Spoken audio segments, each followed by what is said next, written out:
Is up, everybody? Welcome to Mon Goals, sponsored by Roughneck Scarves. I'm Mike. With me is Kevin Josh. The Hounds got all 3 points from Loudoun, which makes them now tied for the most points in the conference, and we're going to break it all down.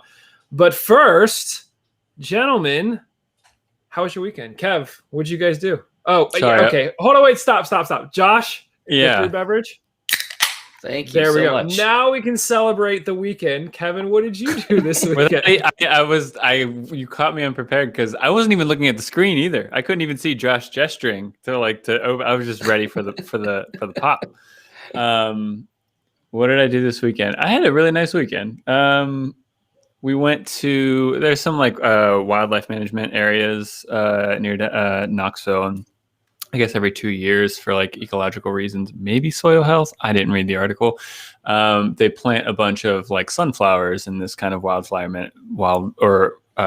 management area. And so, and it's kind of nearby this other outdoor-ish brewery-ish area. And so Riley, my wife, and I went down in the area and we just parked a car and took a run out to where the wildflower sunflower spot is. And it was pretty cool. And then ran back and drank beer and had a black bean burger. So it was a nice weekend. Did the sunflower spot at all feel like Pushing Daisies? Have you ever seen that show? Haven't seen it. Oh, Great show. Yeah, you got to go watch it. I think there was only 2 seasons of it, but definitely worth a watch. Yeah. Josh, other than the game, did you guys do anything fun this weekend? Yeah. Let's see here. Sunday we ran around a little bit. There's this ice cream place in Pittsburgh called Sugar Spell Scoops. They do a vegan, non-dairy ice cream type stuff, and it's really good. But they do the thing where they put out what they're gonna have, and then you have to pre-order it because they run out so fast. So you hurry up and get your order, and then you just go pick it up. So did that. No. Do you just Google them and kind of figure follow them on Facebook or Instagram or whatever, and you can? Liz does, yeah. She promotes just they have new flavors out. Okay, red team go, and we're all just trying to figure out what we want. And is it a brick and mortar place or are they mobile? No, they're brick and mortar. They're in Sharpsburg. During the pandemic, they kind of I guess they usually have ice cream out of the shop as well. You can just walk up and just get a scoop of ice cream. But during the pandemic, they kind of just did takeout only or pre-orders only. So they're just now getting to the point where they can start having people just walk in and buy ice cream again. So nice. It's pretty cool. But yeah, just hung out with friends. Game day was a long day, so it was fun. But as always, tailgating and just having a blast. Yeah, good. Mike, what about you? I did a bunch of projects around here. We ended up getting, I wanted to get an old whiskey barrel for a rain. Okay, backing up a step. In a few weeks, I'm not going to be around. I'm taking the 2 older ones to a camp at Summit in West Virginia, which is going to be awesome. But in the meantime, typically because we have 30 chickens, every morning I get up, I got to carry a bucket of water up, a bucket of feed up for the chickens. Didn't want to leave my wife with doing that. So basically wanted to put a rain barrel in next to the chicken coop, collect the rainwater, and then they just have this constant flow of water.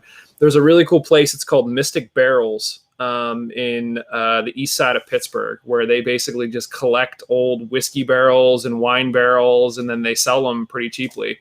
So I was able to get my hands on one of those and turn that into a rain barrel that we'll then use to continuously give the chickens water, which is cool.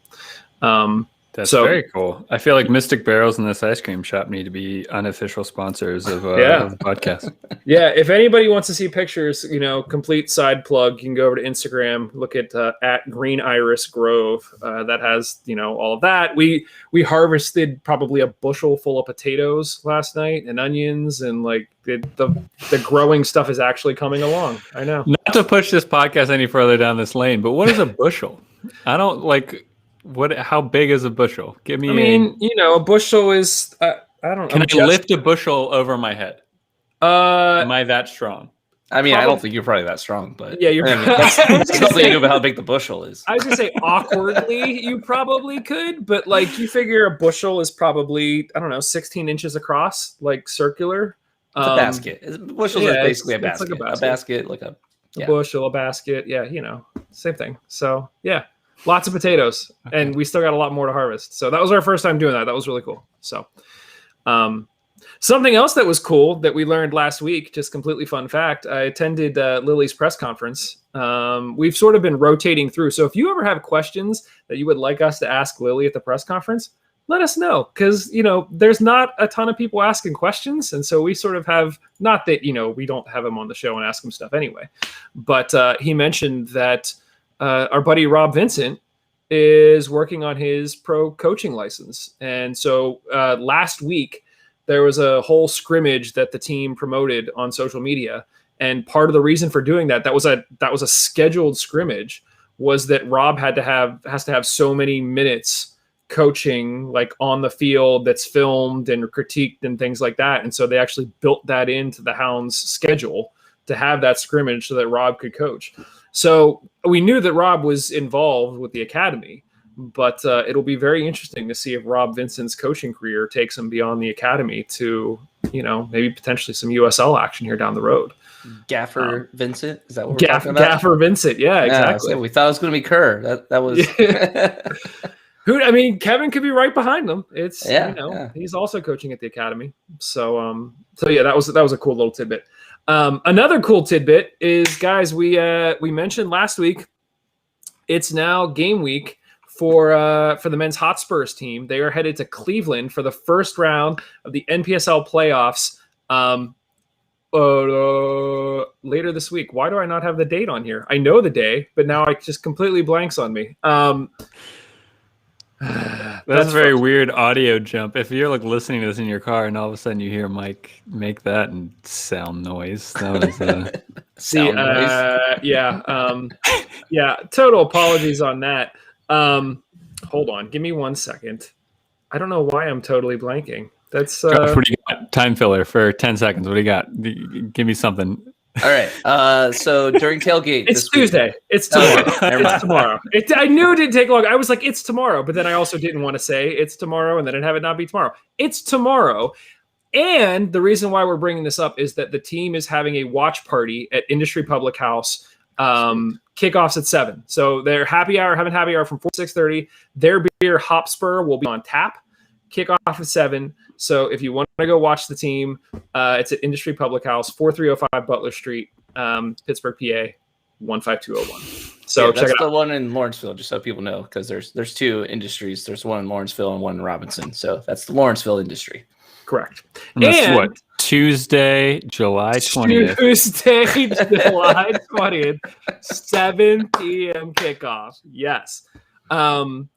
And in celebration of that, we mentioned last week, we're giving some gear away. So first and foremost, we have I shouldn't say first and foremost. First, we have the Pittsburgh Hotspurs hat. To win this, we basically said, go on Twitter, tag us, tell us why you deserve the hat, make it something funny. The only one who tweeted at us was Matt Polanski. So Matt, congratulations. That hat is yours. Nailed it. So Matt gets the hat. The other thing that we're giving away is this super sweet jersey, legit jersey, Hotspurs jersey. We're giving that away tonight. The way that you can win that, all you got to do is submit a comment during the show. You can submit a comment no matter where you are live. So whether that's on Facebook, Twitter, YouTube, just submit a comment. And it could be a question. It could be in relation to whatever it is that we're talking about. If you submit a comment, we will automatically add your name to a list. And at the end of the show, we will pick a winner. And this jersey will be yours. So so stick around. Be part of the conversation. It looks like we have a lot of people who are already commenting. We really appreciate it. Keep it up, guys. Mike Onecheck just said, we hate Cleveland. Yeah, we do. And so that's a reason to support Hotspur. So it's good stuff. I don't know if Josh does. Is it Cleveland? I've never been a fan of Cleveland. I'm a Columbus. Okay. All right, fair enough. Yeah, okay. Guys, let's talk a little bit about the Hounds. So the team won 1-0 on Saturday night. The goal came off of Cicerone's face. We can't really call it a header because it wasn't intentionally, kind of just boinked off his face. Give us a takeaway. Kev, what did you think of this game? So I remember seeing the lineup for the game and thinking, feeling for the first time in years, maybe, that, I don't know. I'm generally a fairly realistic / pessimistic fan. I'd like to think, I Fact. was going to say 5 years of working with you. That's pretty spot on, Kev. And seeing the lineup for this game, I without thinking, I felt like we're gonna win. Like we got this. And it's purely down to what I've been saying for the past few weeks is this group of players when they play together, they keep getting better.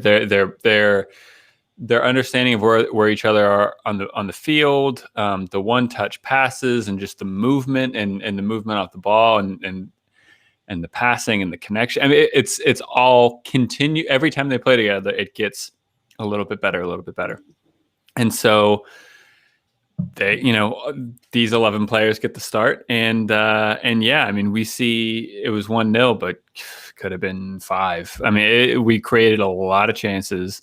And to be honest, I mean, okay, so ball goes off of Cicerone's face, haha, whatever.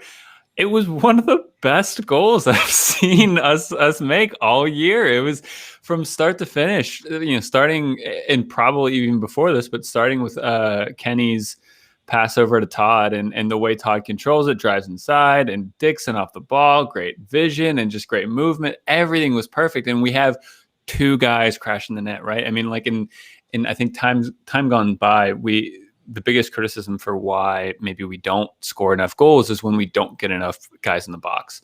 And this ends up with Dixon receiving the ball in the 18 and firing a low ball hard and fast across the net, and 2 guys crashing in, and Cicerone's just there to kind of to push it over the line. And so, yeah, it was a great game. I mean, once again from the TV, it was good to see so many people in the stands, and yeah, I really enjoyed it.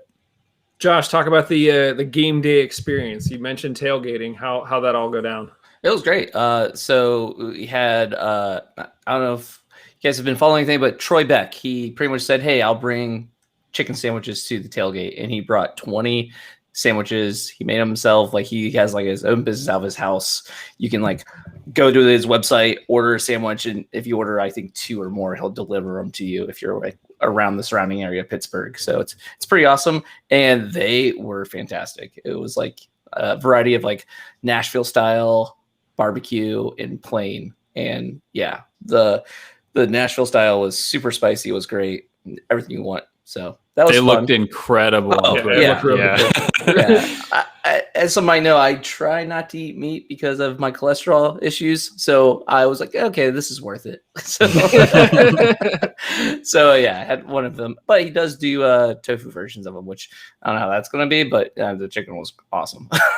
But yeah, so shout out to him for doing that. As far as the game goes, it was just fun. Like, it was a kind of one of those games where I expected the worst with the weather, and with it's like it's going to be one of those games where it's maybe it doesn't start on time, maybe we're like playing some, we have to go hide below the bleachers for a while and wait for it to get better below the stands, but no, it actually ended up being a pretty decent night as far as weather goes, and it would have been nice to see more goals, obviously, and that's something I think like a lot of people watching both live and on TV were commenting on the fact that it's like we should be up more than by 1 against this team with the way we were playing. But sometimes it's better to be lucky, I guess. And we were pretty lucky that we didn't go down, or at least get it drawn up, because that's what we see a lot when we're only up by 1 goal, is by the end of it, it's kind of like, okay, we got a point instead of 3 points.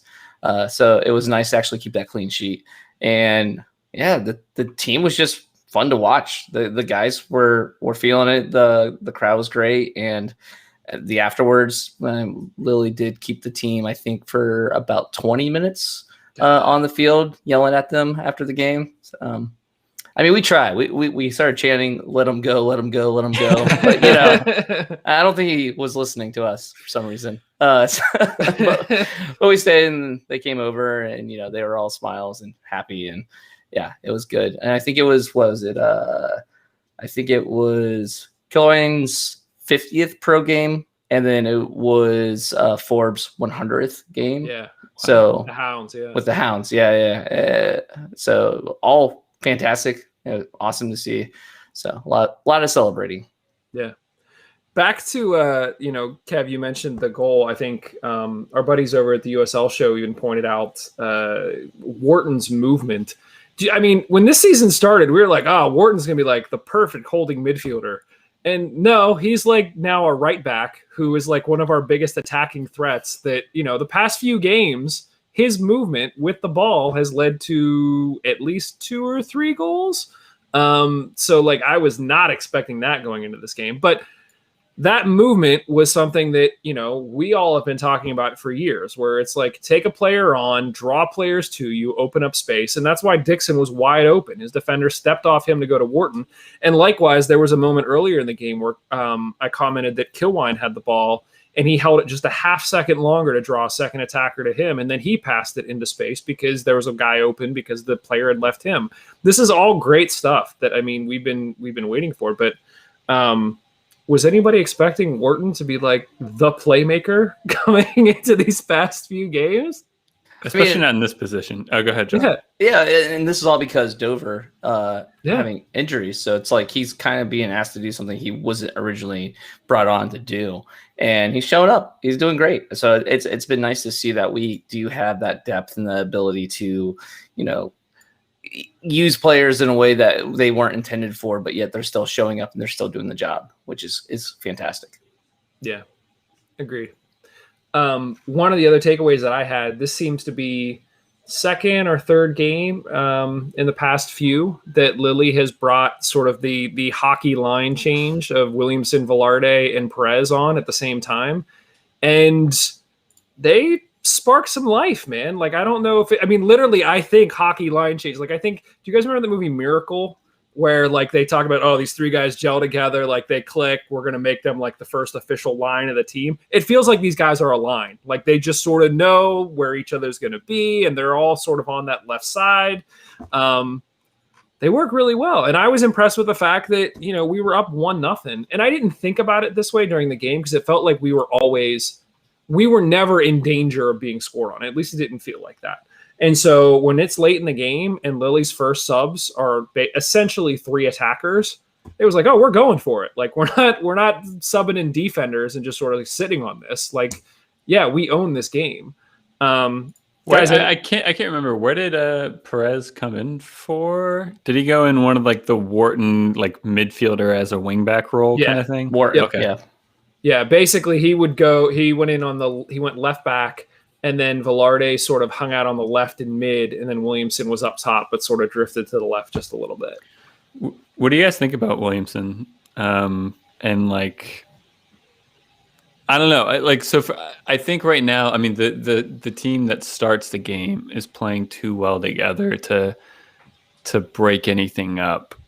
And I think Dikwa is doing a lot of really good things off the ball and creating chances.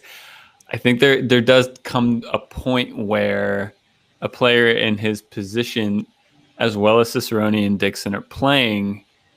A player in Dikwa's position eventually starts to need to put up some numbers a little bit more than he is. And that kind of brings in the Williamson conversation of like, how close do both of you think Williamson isn't like knocking on that door for Dikwa's position? Honestly, I don't think it's that close at all. I feel like Dikwa is pretty strong right now, and like even that goal could have been easily Dikwa's goal. It just happened to like, even the announcers were confused when I was watching the replay after I got home. I was like, oh, they didn't even know who scored that goal. Like it was pretty close, but yeah. So I think it's pretty well his spot, but I will say like, the whole idea of having that like line change near the 70th minute, like that's not a bad position to be in. And if you can get that going, you'll take that. And it is interesting to think that like, I know we had a pretty light bench because of players' injuries and being out for the Gold Cup. But we only did 3 subs. I don't think we needed more than that, but we have 5 to us. So it's kind of interesting to see how many times Bob will actually take advantage of all 5 of those subs, and he hardly ever does. Yeah. I've been impressed with Williamson when he comes on. I think that he brings a certain energy. I think that there is we talked about this a little bit when he first came in. There seems to be this chip on his shoulder to want to prove himself. And so I think anytime you get him in, he's bringing energy. He's taking players on. I mean, it seems so simple, but like anytime I see a player try to take somebody else on, even if they fail, I'm like, well, you tried. Like that's all we can ask. That's not the safe bet. You're keeping players on their toes. I know. Unless the other team counters and scores. Well, I mean, that's true. But, Steve pointed out Williamson's getting better, but regardless of how good he looks, I don't want to see him getting starting time over a player that is more likely to re-sign next year. Dequa just needs to finish more. And I agree. I think that Dequa does need to finish more. I'd like to see less bicycle kick attempts from Dequa. Josh, strongly disagree. Strongly disagree. In this game, had he not attempted that one, it likely would have hit off of Dixon and gone in, and we would have had our second goal. And so, but if it would have gone in, I'm just saying, like, he's going to get one of these, and it's going to be spectacular. And I'm here for it. And don't let your dreams be dreams. At least he's taking the shot. You know what I mean? Like he's. It's not like he's passing it back like what we've seen. Far too often with our forwards being like afraid to take the shot. He's taking the shot and he's doing it with style, and I respect that. I will say on the Dequa thing though. I mean, so looking at his numbers here, 12 appearances, just over 800 minutes in total for the season so far, and 1 goal, 3 assists, and so. It's not great when you're playing a cumulative of around 9 full games. Obviously, some of that is appearances, but when you're in the middle of a front three, I'll say no, it is a front three. I mean, in most scenarios, I'm sure in some of the games he comes on and we're not playing the system, but probably need to score a little more than that. But I think part of it, Cicerone's picking up some of the slack and.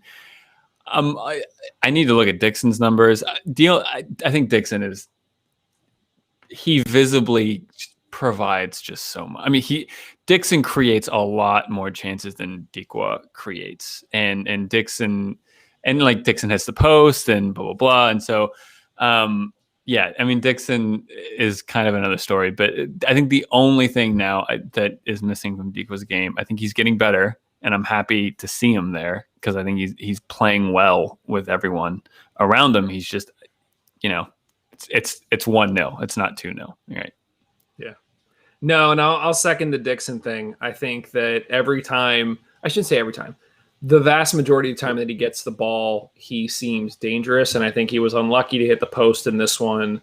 I don't think he gets the recognition that he deserves. I mean, this is going to come back to an argument from last season about who's, the most talented player on the field. But I still tend to think that it might be Dixon. It's just getting him in the right spot to make things happen. And that's sometimes he's been there, sometimes he hasn't. So it's tough when, 1 minute you're playing, left forward, the next minute you're playing right back, and you have that versatility. So who was it? There was a player a few years ago that had that problem. And I can't remember his name now, but he was always moved all over the place and never really got a chance to be. It wasn't in the Lilly era. This was like pre-Lilly. I want to say the guy's name was Mike. It wasn't. No, I was gonna say Mike Grella. No, he played for the Red Bulls. That's a totally different person. If anybody can remember who that was, let us know. That'll get you an extra entry for the Hotspurs jersey. But yeah. Are either of you concerned that this game wasn't 3-0 or 4-0, that it was only 1-0? Or do you think that like the chances were there and they'll come? Or is this a game that like, because we didn't, I mean, you look at some of the other teams that have played Loudoun thus far, they're getting 2, 3, 4 goals on them. Are we at all concerned that we're not putting more away? I mean, the thing to keep in mind is like, did we ever feel like we were in danger of losing this game? Like, if it was a situation where it felt like, I mean, I know Loudoun had more possession than we did because we kind of just let them have the ball, but they were pretty much just doing nothing with it. So even though they had, I think, like something like 60% of possession, it wasn't like meaningful possession. I think they had, 3 shots on target, which I don't remember any of them being all that dangerous. With that said, Vidiello, I mean, every game he plays, I feel like he's getting better and better, and I am enjoying him more and more. Like he's becoming a star as far as I'm concerned for this team. He's awesome. I'm always sad when he's not in the lineup, which has only happened a couple times. Yeah. So, look, I mean, we've talked to Vidiello. He's a character, and I think he plays that character well, and he clearly loves the fans. So yeah, you got it. We've had keepers in the past that are a little bit more quiet, or they've been confrontational with the fans, and that's not Vidiello. So we've only been yelled at by one keeper in the past. It's fine. Of our own side, mind you. Yeah. Kev, are you at all concerned, Kev? I mean, a little bit. I mean, that's kind of what I'm referencing to Dikwa's scenario. But I think the issue is kind of similar to what Josh was saying. If we were winning 1-0 and creating 2 chances a game, then I'd be a lot more worried. But we are creating. I mean, it feels like every time, especially this lineup plays, we're creating 5 or more quality chances where, they go in maybe 25% of the time or something. So, in that sense, I think it's probably one of the hardest things to do in soccer is to create chances. And I think we're doing that pretty comfortably now and pretty regularly. So I think that's like the biggest red flag for me, indicator of, a team not being on the right track. And so that's good. We have that checkbox ticked. That makes me feel great. But there is somewhat of a worry that we just can't seem to finish up chances. As talented as Dixon is, as well as he's been playing all season, he could probably do with pushing up his numbers as well. I mean, so it's this, it's a scenario where, I mean, do we need to look for a bit more goals from midfield? I mean, we're not getting any goals from corners really from memory, right? Like none of our, like Veet hasn't scored this season. Kilwine maybe has one. So things like that. I mean, we might be relying a bit too heavily on Cicerone or, a Velarde substitution, goal in like the 85th minute or something. So chances are being created, but yeah, I'm not overly concerned because we're winning and we're playing well and creating chances, but it's there. During Lillys' press conference last week, he made a point of saying that he's not happy with where we are offensively, which, like, shocker. Like, I don't know if Lillys ever been like, I'm really happy with how these guys are doing right now. But his whole point was, we're creating some chances. We need to be converting on the chances more. He said, we're going to get there. And I think that's to your point. We're creating the chances. We just need to up our conversion percentage so that it's gone from creating chances to actually finishing chances. So, but he called out, some of the players specifically, like the ones that you mentioned that he thinks needs to do more, like Dixon and even Cicerone, where they're finding their groove. He did say that I was going to ask him about Perez, and he had mentioned that I guess Perez was battling through like a knock here and there, and even just the transition up to the championship level. But since he's gotten minutes at outside back, he said he's seen his confidence soar, and he said he knows now he could put him in the center of the field and he's going to do all sorts of damage. So, we'd heard from the players at the beginning of the season all about, we asked them, who's the person at camp that's turning your head, and almost unanimously they all said Perez. And so now I think that he's got that little bit of confidence boost from getting some minutes. Lillys starting to see it as well. So that could be another interesting spot to keep an eye out for the next few games. It's just to sort of see whether or not he makes it into the starting 11, or like we've said, he's one of the first off the bench, and he's really dangerous off the bench. So the depth seems to be there this season that we've been talking about for a while as well, that it's just, okay, like we can bring guys off the bench that are going to make a difference in the game, whereas in past seasons that wasn't the case. Yeah, and we're missing players. I mean, we're missing Dover, we're missing Gat. Right now we're missing Williams and Peters because of the Gold Cup with Trinidad. So like there's a lot of depth that's going to be coming back in, hopefully with the injuries as well. So it's, the depth is there, and it's been kind of surprising to talk about these players that are coming off the bench as much as we're talking about the players that start, because usually it's kind of like the starters and that's it. Agreed. Is anyone else surprised that over the past 7 games we're 5-1-1?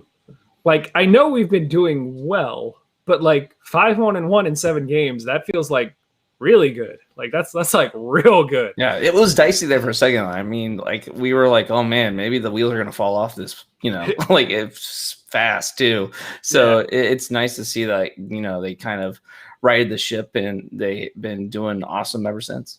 Yeah, in a lot of ways, it had to happen if we wanted this season to finish the way we all think it should. With Lily being Lily and the general talent level of these players. So, yeah, I mean, honestly, that feels about right. I haven't looked at like how many wins and losses over the past 7 games, but, and yeah, I mean, it's gonna now that I think one of the commentators probably somewhat jokingly without having a full awareness of what else is happening in the league, called our division like the group of death or whatever. And I kind of like laughed it off. And then, you look at what the point spread is across our division, and it's tight. And so we can't afford to be dropping too many points. I mean, we reined Tampa back in a bit. They still have a game in hand, right? Yeah, they do. So, it's there. It is. There's the graphic for everyone who's not watching live. Michael just put up a graphic of the table so we can all look at it collectively. I mean, yeah, geez, Tampa losing their last 3 games in a row. You love to see it. Yeah, and they still have a game in hand on us, but yeah, Miami is right behind us now. Well, and just to call it out, 2 of those losses to Tampa are thanks to Miami. Miami's beaten them twice in those last 3 games. So Miami's on a bit of a tear as well, and we're going to have to watch out for them. But yes, we do have a point on Miami. Yeah. So. And so they've caught up with games in hand as well. And then you still have a few teams behind us that still have a chunk of games in hand. So like Hartford still have 3 games in hand against us, and they're 4 points back. So they could easily leapfrog us if they string together a good run. And so, yeah, I mean, it's there's a lot to still go on, and we can't rest on our laurels. Yeah, we can not take any games off. Go ahead, Josh.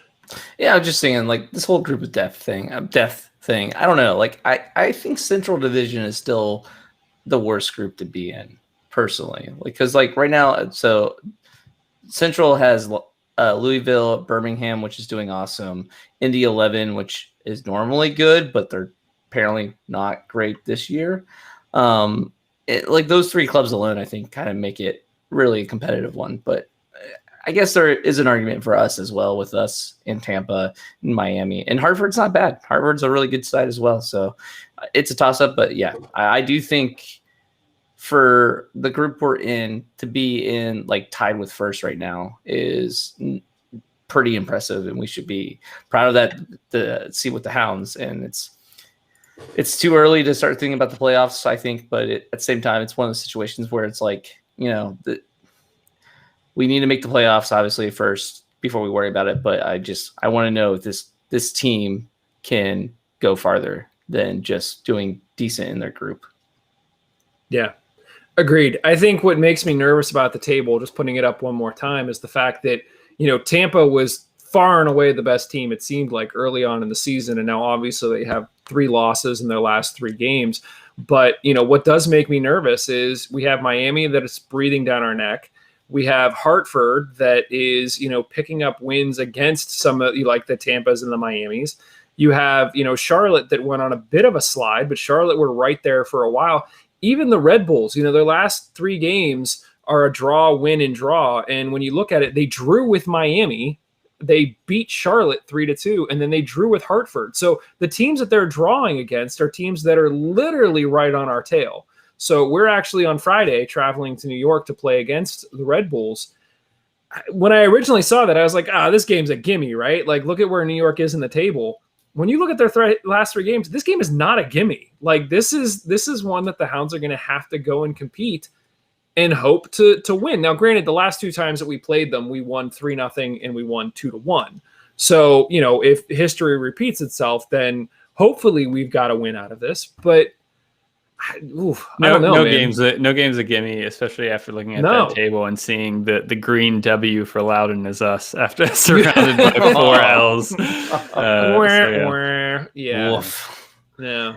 No, but I do feel like Lily is he kind of has New York's number as far as like I feel like he's figured them out to a point where he has the tactics to beat New York. I'm not saying it's a gimme, but at the same time, I do feel like he has their number and he knows how to win against them. I think in a lot of ways, Loudoun has played us a lot better over the course of the season than the Red Bulls have. Yeah. Yeah. The interesting fact is when you look at Loudoun, the majority of their games have been 1-goal games, which is crazy. Like to be outplayed the way that they mostly have been and to still be in it by 1 goal. I don't know if that's a testament to them or a testament to like people falling asleep against them. I don't know. But there's that guy they had, I think he's number 21 in the center of their midfield. I don't know his name, but I think he scored against us when we were away at Loudoun. He scored like the friggin' 25-yard hit or whatever. And I thought he had another good game this game and likes to chirp at the ref and our players, which I'm always a fan of. So yeah, I'm keeping my eye on that guy. Yeah. So I mentioned we have Red Bulls this Friday at 7. Then basically sort of looking down the stretch, because we always like to look a few games out. We have Hartford the following weekend. And then we have the Battery the week after that. So guys, when we sort of look at our history with these teams, because we've played each of these teams at least once, we mentioned we've already beaten the Red Bulls twice. So can you say that again, but include the home and away? Sure. So we are going to play Red Bulls away. Okay. Then we're going to play Hartford at home. Okay. And then I believe we play Battery away. I don't have the away or the home there. So that's what I was relying on you for. Well, I'm sorry. It's away. There you go. See, I just knew, Kev. It's away. So basically 2 away games and 1 home game. So my question for you guys is this. If we continue the pattern of how we've performed against these teams previously, then in theory, we should get 3 points against the Red Bulls. We should draw against Hartford, and we should draw against the Battery. So that's a total of 5 points. Now, obviously a lot can happen. Kev, you just mentioned that Hartford could easily leapfrog us because they've got a couple games in hand. So if I put the point total for these 3 games at 4.5 points, are you taking the over or are you taking the under? And this question goes for everybody that's watching live as well. Leave us a message and let us know. Are you taking the over or the under at 4.5 points? That's essentially saying that if we get a win, a draw, and a loss, then we're the under. If we get a win and 2 draws, as history sort of has shown we might do, then that would be taking the over. So, Josh, are you taking the over or the under?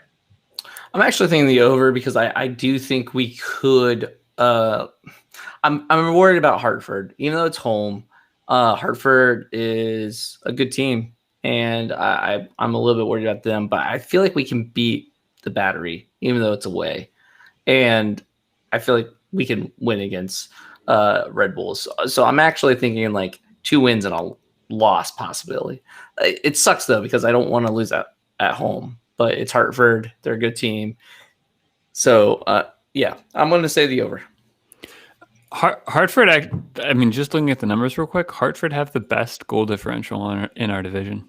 Better than Tampa, better than us. And so, and yeah, they've played only 11 games, the least amount of games tied with Charleston in our division. So I haven't watched any of the Hartford games this year, but statistically, they look good. They've scored the most goals in our division at 22. So, yeah, I think that'll be a fun game.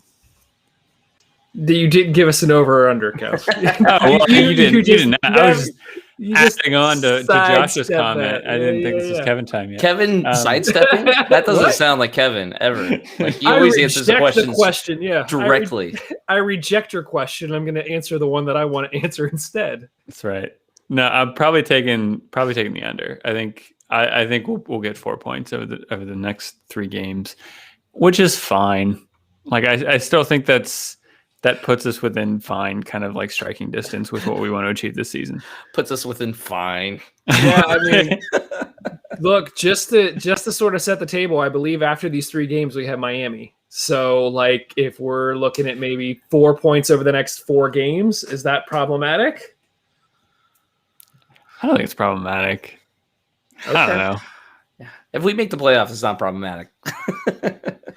Just to run through, a couple of other predictions here. ACW, Cantor Lily said under. Jesse A said he's taking the over.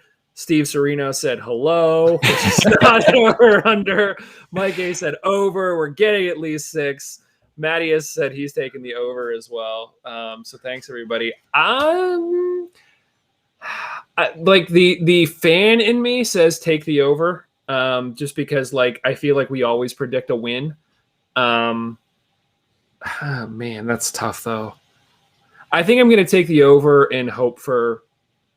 You take the over and hope for 9, but realistically, I think if we get 5, I'll be happy with 5. I think it really kind of comes down to. Sorry, I'm just trying to. I'm pulling up stats for me to reference. I think it kind of comes down to. So for me, I think we will likely lose to Hartford. I know that's like I don't want to really say that, but let's say we lose to Hartford, so that's the loss. I think we beat Red Bulls, and then it comes down to what you think is going to happen against Charleston, away from home. And I just think like just the likelihood of that is a draw, and so we absolutely can go away and beat Charleston. But I think that's kind of how my mind is playing out these games. So that is what we think about, not just the Red Bulls game, but the ones coming up. As Josh mentioned, Williams and Jelani Peters are both going to be rejoining the team on Wednesday after they represented Trinidad in the Gold Cup. So unfortunately, Trinidad's Gold Cup has come to an end. Unfortunately for them, fortunately for us, we get some depth back, along the defensive line, which will be great. Obviously, immensely proud of those guys for going out representing their team. And playing their hearts out for the past few games, but Lily did mention can't wait to have them back as well. So that'll be good. That'll give the guys a boost, a little bit more depth. No word yet on Dover or Gat in terms of where they are in the recovery. But again, like the guys that we've got and we've had for the past few games have been getting the job done. So no reason to think otherwise going into this one. Guys, anything else you wanted to talk about before we give this puppy away? And by this puppy, I mean this jersey, because I keep forgetting this is an audio format. Something to keep in mind is the game against Charleston does count towards the Old Guard Shield. Yeah. So it's the last games. So the last home and away with Charleston. So it is August 6th. So that game, and then it will be October 23rd when they play us at home. Will be the second game that matters. So only those 2 games matter for the Old Cup or for the Old Guard Shield. So really, I mean, we want to make sure we win it at home. I mean, Exactly. We wouldn't have a choice. We don't want to lose it at home, but we can't win it there. So, but like a draw or a win would go a long ways to securing that. So yeah. I mean, I know it's super official, but is there a whole 3 points away means more than no? There's none of that. No, it's since it's only 2 games. It's just home and away, and it's just who has the better points. What if it's 2 draws? And then I think it goes to goals scored, if I remember correctly. Josh is like, shut up. What's the second tiebreaker, Josh? I don't know. That's all I know. I didn't even realize it was only the last 2 games until after we talked about the last game. I was like, wait, it doesn't count towards the Old Guard Shield? Crap. Yeah, I was the same way. So yeah, no, I think it's been an exciting past few weeks. I think it's just sort of crept up on us that it's like, oh look, we're good all of a sudden. But obviously there's still a lot of work to do. And there's a bunch of teams breathing down our neck. So, Kev, did you have anything else you wanted to add here before we give the jersey away? I think we're good. Let's give away some sweet jersey. Let's give it only some of it though, not the whole jersey. Yeah, just crop top only. This part right here is what's sweet. The rest of it, not so much. All right, so here's what we're gonna do. We appreciate everybody who's been joining us live. You all have been adding some great comments, even if, not all of them have made it on air. We have been reading them. We have been chuckling to ourselves over them. So we really do appreciate it. Here's what we're going to do. We have a list of everybody that has commented, and we're going to do this super official. I am essentially going to close my eyes and roll my mouse around, and whoever I land on, that's who it is that wins. Kevin, do you have a more scientific way to do this? Everyone who loses this is going to yell for blood. Listen, I don't have time to print out all the names and write them down. And what's the total count? What is it? It's like 9 people? Okay, so then people, get maybe roll like a D8, right? You got a D8 handy, Kev? I think Josh might. I mean, if you just type in D8s. That's what I was going to say on the computer. Okay. But mine's in my other drawer, so I don't have it. All right, here's what we're going to do then. Josh, if you pull it up and you roll a digital D8, you give us a number and we will sort of count that many numbers down, and that will determine who gets the jersey. All right. Rolling now, and it is number 8, actually. Number 8, so that would be 1, 2, 3, 4, 6, 7, 8.